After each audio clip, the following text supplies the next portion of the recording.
राज्यसभा के सदस्यों के चुनाव के लिए लखनऊ से लेकर दिल्ली तक हलचल तेज है। दरअसल विधायकों की संख्या बल के आधार पर तय अधिकांश सीटों पर बीजेपी और सपा के उम्मीदवारों की जीत तय मानी जा रही है। मगर जिस एक उम्मीदवार या यूं कहें बीजेपी के 8वें उम्मीदवार संजय सेठ के जीत के गणित को सेट करने के लिए जोर आजमाइश चल रही है, उन्होंने लखनऊ से आखिरकार नामांकन कर दिया, जो आने वाले वक्त में सपा का गणित बिगाड़ सकते हैं। दरअसल 27 फरवरी को यूपी में राज्यसभा चुनाव के तहत राज्यसभा की कुल 10 सीटों पर मतदान होना है।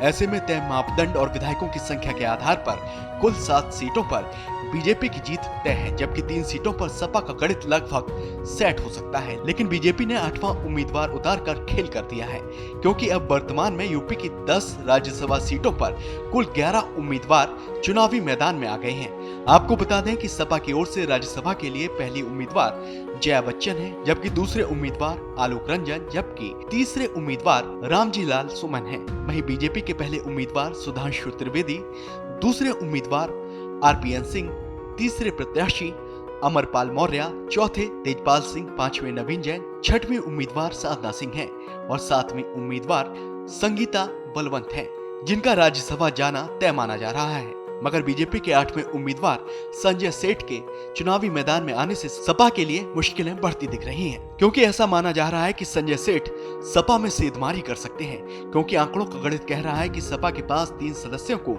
राज्यसभा भेजने के लिए लगभग पर्याप्त संख्या है। मगर संजय सेठ समाजवादी पार्टी में रहते पार्टी के कोषाध्यक्ष भी रह चुके हैं। सपा ने उन्हें साल 2016 में सपा की तरफ से राज्यसभा भी भेजा था।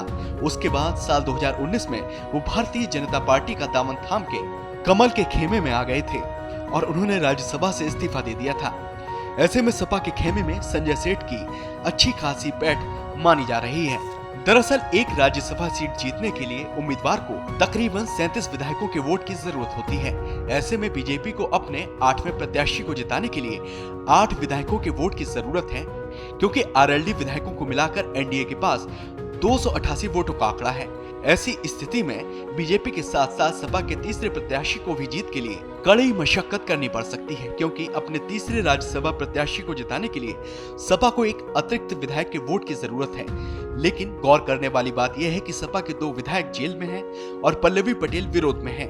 कांग्रेस मिलाकर सपा के पास वर्तमान में कुल 110 विधायक हैं। ऐसे में सपा को कुल 4 अतिरिक्त वोट की आवश्यकता पड़ेगी। इस हालात में सपा के खेमे के नेताओं के माथे पर चिंता की लकीरें बढ़ सकती हैं, क्योंकि अगर क्रॉस वोटिंग हुई तो बीजेपी 8 सीटों पर जीत दर्ज कर सकती है।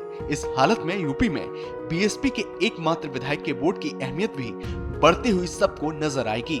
ब्यूरो रिपोर्ट, श्रेष्ठ यूपी।